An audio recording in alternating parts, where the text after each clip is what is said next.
Andres from WNT Sports. Welcome back to the channel. And for those new to this Sports Passion Project channel, welcome to the show. This week, the Mexican Football Federation announced 4 upcoming games for the Mexico national teams, 2 for the men's team that are scheduled for November, and 2 for La Selección Femenil scheduled for next month in October. In this video, I will be previewing the games for both teams and giving my opinion on the upcoming schedule for Mexican football.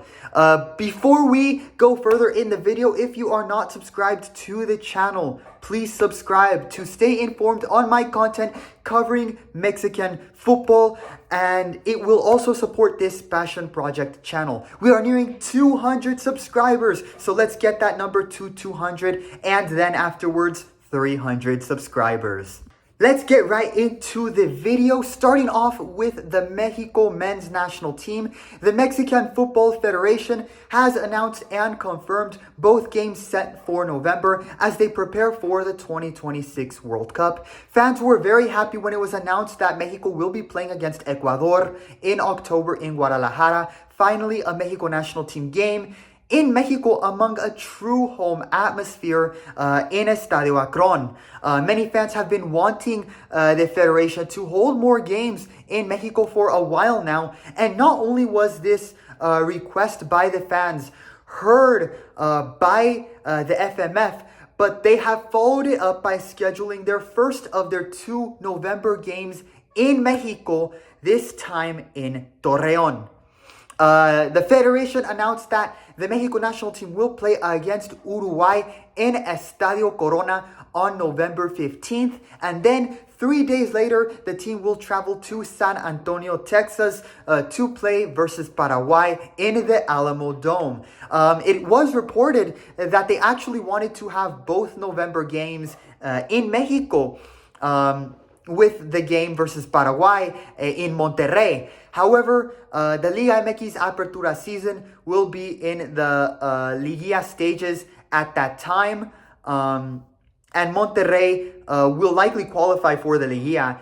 And because the schedule in regards to the Liguilla right now is uncertain, the efforts to have the game versus Paraguay in Estadio BBVA, it fell short because of this.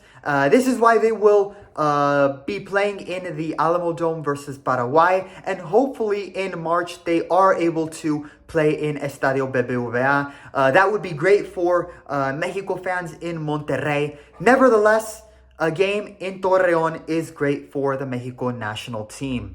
Once again, it will be 2 games against South American teams. Uruguay will be a very tough opponent for many Mexico fans. The first thing that likely comes to mind is the last time Mexico played against Uruguay and got destroyed 4-0. And Tala Rangel had arguably the worst debut a national team goalkeeper could possibly have.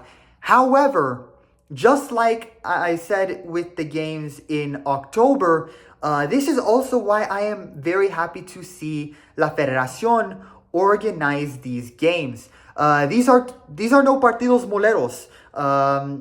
These are high-level games against quality teams that we will be seeing compete in 2026, as both Uruguay and Paraguay have qualified for the World Cup. It would be much easier, of course, for the FMF to not schedule games like this and avoid playing against this Uruguay team after what happened last year. But you won't learn how to win against these teams if you avoid playing them. Credit to the Federation here, scheduling 4 consecutive games versus South American opponents. These will be games that will elevate the team's skill level. They will be another test for the strong defense Mexico has had so far with Aguirre as the head coach. And with the pressure of playing in Mexico in a true home atmosphere, this will surely motivate the players more, as they will definitely want to have a better performance versus Uruguay than they did against this same team in June of 2024.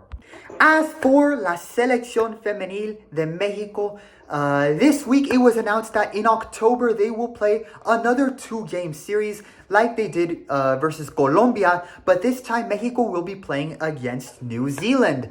The first game will be played in Ciudad de Mexico and El Estadio Ciudad de los Deportes on October 23rd, and the second game will be played in Ciudad Juárez on the 26th.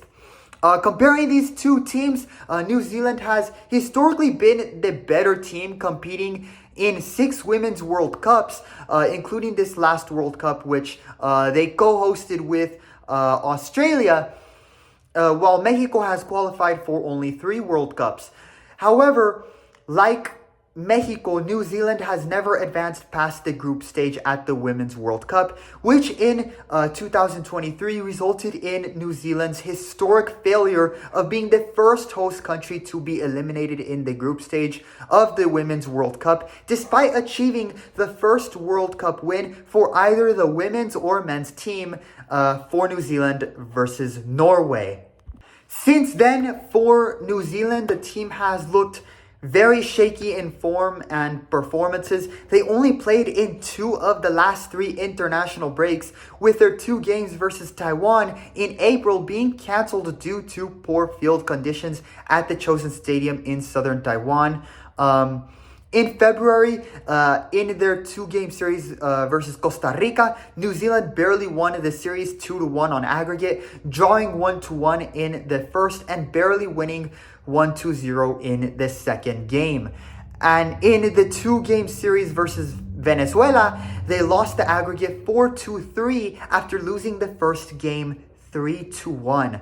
So the New Zealand women's team has been very inconsistent as of recent. Meanwhile, La Selección Femenil has definitely looked like and been the more informed team. The Mexico women's national team, when they played versus Venezuela and Costa Rica in the fall last year, they dominated in both games, winning 3-0 versus Venezuela and 4-1 versus Costa Rica. And Mexico has only lost 1 of their last 10 games. And in those last 10, they have won 6 of those games. So entering this 2-game series, Mexico is definitely the more informed team, and the FIFA rankings, I think, accurately match this. Mexico is ranked 29th in the world right now, while New Zealand is 33rd.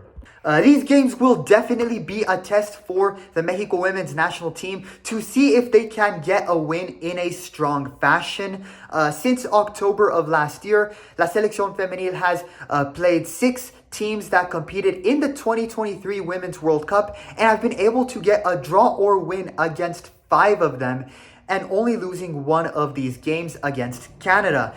So after multiple games played against stronger opponents where Mexico has performed quite well, this is the first time in a while where they are entering this game as the notable favorites to win. With that, and how Mexico has improved so far in women's football, the expectation for the Mexico women's team should be to win both of these games. If they don't, it will likely feel like a step or 2 backwards, given New Zealand has not been convincing over the last year. I hope that Pedro Lopez again brings his A team and also calls up the top 2 prospects in Ali Soto and Montserrat Saldivar. They were amazing during the Pinatar Cup. They have been excellent at the club level, and I think it is time to fully integrate them into the main team and for both players to be called up regularly. And with their talent offensively, head coach Pedro Lopez and La Selección Femenil should hopefully get 2 more wins and continue their excellent form. Andres, the AA Sports, let me know your opinions on the upcoming games for Mexico's national teams in the comments below. And to give the Mexican Football Federation a grade for their management and organizing these games, I will give the Federation an A grade. Very good. The FMF has scheduled very exciting games ahead for both teams.